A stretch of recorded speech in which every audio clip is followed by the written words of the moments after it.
દ્રોણ ને દ્રુપદની એક મિત્રતા હતી. સ્કૂલમાં સાથે ભણ્યા ગુરુને ત્યાં, અને ગુરુને ત્યાંથી ભણીને છૂટા પડ્યા. દ્રુપદ રાજા થયા, દ્રોણ ઋષિ થયા.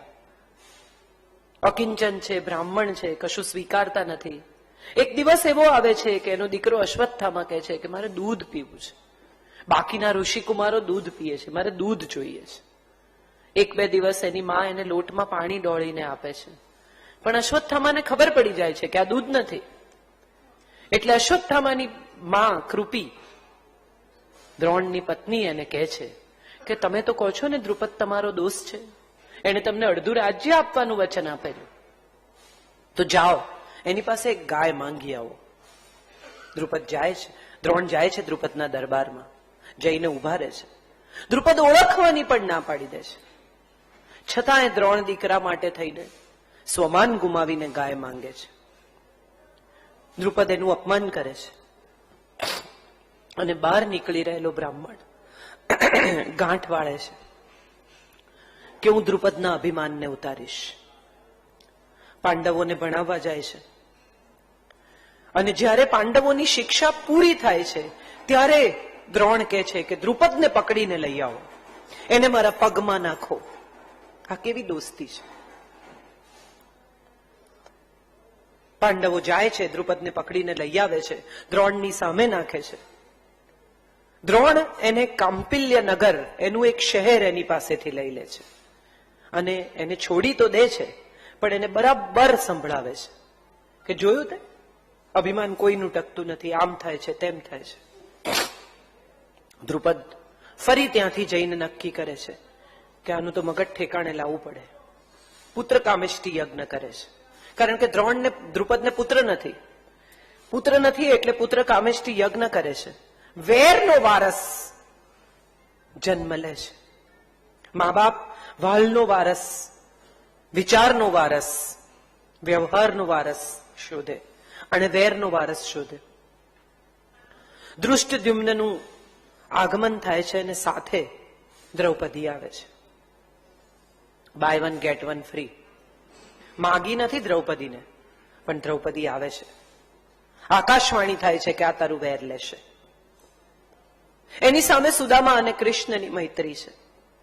બંને સાંદીપનીને ત્યાં આવી જ રીતે ગુરુને ત્યાં ભણ્યા છે. બંને જણા સાથે લાકડા કાપવા જાય છે.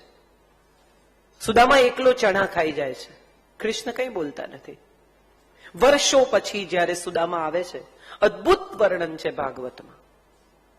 એક અકિંચન બ્રાહ્મણ આવીને ફાટેલા ધોતિયા સાથે દ્વારે ઉભો છે, આવું દ્વારપાળ કે છે, અને કૃષ્ણ બેઠા છે ત્યાંથી ઉભા થઈને દોડવા જાય છે, ધોતિયું પગમાં ભરાય છે, બે બાકડા થઈને બહાર દોડે છે કે અરે શ્રીદામા આવ્યો છે, મારો મિત્ર આવ્યો છે. રાણીને કહે છે કે જે એની સેવા કરશે મને બહુ વહાલી થશે, જાઓ મારા મિત્રની સેવા કરો. અને કૃષ્ણ એમની સાથે, ઇટ્સ ઓકે, કૃષ્ણ એની સાથે લાવેલા તાંદુલ જુએ છે. શ્રીદામા પણ માગવા આવ્યો છે, ખરેખર તો એની પત્નીએ મોકલ્યો છે એને માગવા, પણ એ બોલી શકતો નથી. કૃષ્ણ જેમ તાંદુલ ખાતા જાય છે એમ શ્રીદામાના ભવો ભવના દુઃખ હરતા જાય છે. મિત્રએ માગવું ન પડે, મિત્ર તો આવીને ઉભો રહે એટલે જ સમજાય કે શું કહેવા માંગે છે. એનું નામ મિત્ર છે. બહુ સરસ શેર છે રાજેશ વ્યાસ મિસ્કિનનો, મને બહુ ગમે છે. ઓરડામાં એકાદ ચિત્ર હોય પૂરતું છે, જીવનમાં એક મિત્ર હોય પૂરતું છે. લંબાવ હાથ ભલે મેલો ગેલો, લંબાવ હાથ ભલે મેલો ગેલો, માણસ ભીતરથી પવિત્ર હોય પૂરતું છે. આપણે બધા જ ધીરે ધીરે એવા સમાજમાં દાખલ થઈ ગયા છીએ કે જે સમાજમાં આપણને બાહ્ય દેખાવ બહુ અપીલ કરે છે. બ્રાન્ડ્સ, ગાડીઓ, મકાનો. આપણને સુદામા નથી ગમતા. આપણને કોઈ એક એવો મિત્ર જેની પાસે બહુ પૈસા નથી, એવો મિત્ર જે બહુ સફળ નથી થઈ શક્યો, એવો મિત્ર જે જિંદગીમાં બહુ કમાઈ નથી શક્યો, એ નથી ગમતો. આપણને નવો મિત્ર એવો બનાવવો ગમે છે કે જેની પાસે બહુ પૈસા છે. પણ આપણે ભૂલી ગયા છીએ કે કોઈ એક દિવસ એવો આવે કે આપણી પાસે પૈસા ના હોય. કોઈ એક દિવસ એવો આવે કે ગમે તેટલા પૈસા હોય, તમે જિંદગીમાં કશું જ ન કરી શકો. હમણાં એક બહુ અદ્ભુત પુસ્તક મેં વાંચ્યું, 100 Things Money Can't Buy.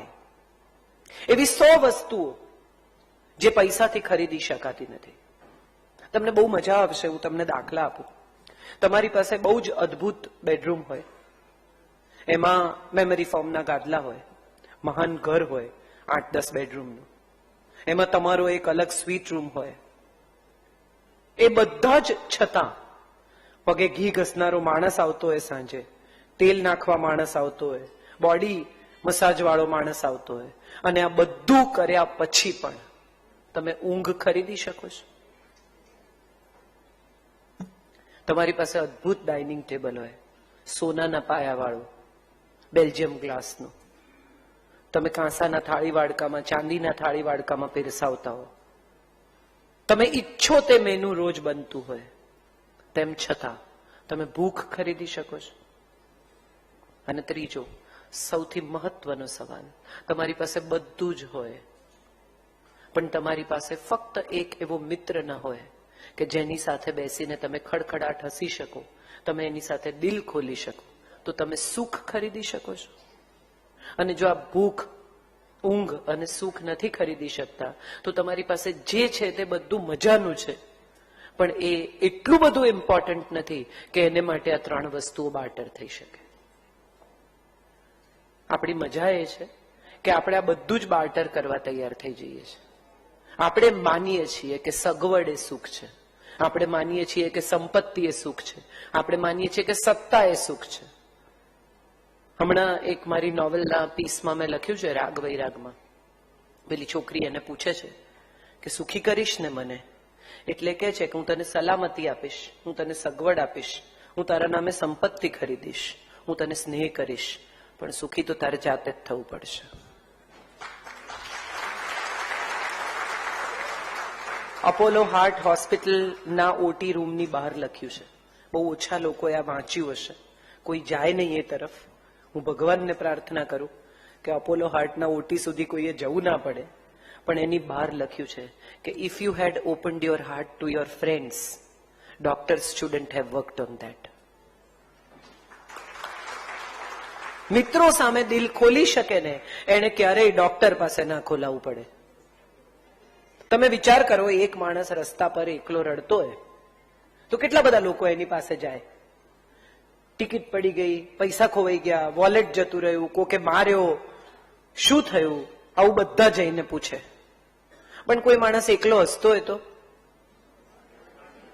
કેટલી વાર સુધી લોકો જુએ અને થોડી વાર પછી એમ્બ્યુલન્સ બોલાવે કે આમાં મજા નથી, કંઈક તો ગડબડ છે, કુછ તો ગડબડ હૈ. મજા એ છે કે તમે એકલા દુખી થઈ શકો, એકલા સુખી ન થઈ શકો. તમારે જોડે હસવા માટે અચૂક એક માણસ જોઈએ, તમારે સુખ વહેંચવા માટે અચૂક એક માણસ જોઈએ. ઘણા બધા લોકો આજકાલ તો ફેસબુક ઉપર સુખ વહેંચે છે. બહાર ફરવા જાય ને તો ફોટા એટલા માટે પાડે કે ફેસબુક પર અપલોડ કરે. ફરવાનો આનંદ નથી, ફોટા અપલોડ કરવાનો આનંદ છે. અને એમાં કેટલી લાઈક આવી, કોણ દુખી થયું? મજા એ છે, મજા એ નથી કે આપણે સુખી થયા કે નહીં. આપણું સુખ એ બીજાના દુઃખની કમ્પેરિઝનમાં છે. ગાડી ખરીદે નવી મર્સિડીઝ, 1-2 દિવસ બહાર મૂકી જુએ, પતિ પત્ની હાથ પકડીને સરસ જૂના ગીતો સાંભળતા ડ્રાઈવ પર જાય, એ કઈ મજા નથી. એમાં ક્યાં મજા? મજા શું છે? પડોશીને ઘરે તમે પેંડાનું બોક્સ આપવા જાઓ અને પૂછે કે કઈ લીધી, એટલે તમે કહો મર્સિડીઝ. એનું મોઢું જોઈને તમને જે મજા આવે એ મજા તમને બીજી કોઈ રીતે આવે જ નહીં. અને પડોશીની મજા સમજો પાછી એમાં, કે જેવા તમે પેંડા આપીને બહાર નીકળો એટલે તરત બારણું બંધ કરીને એમ કે તો કાળા ધોળા કરે એટલે લે. આપણાથી ના લેવાય. તમારો પેંડો ખાઈને તમને કોંગ્રેચ્યુલેશન કહીને તમારું બારણું બંધ થયું કે તરત એણે આ કહ્યું, અને બહાર નીકળીને તમે પણ પેંડા આપીને શું પૂછ્યું? મોઢું જોયું એનું? આમાં ક્યાં સુખ છે? આમાં ક્યાં મજા છે? આ તો હરીફાઈ છે. બીજાને કેટલા દુખી કરી શકાય એની હરીફાઈ છે.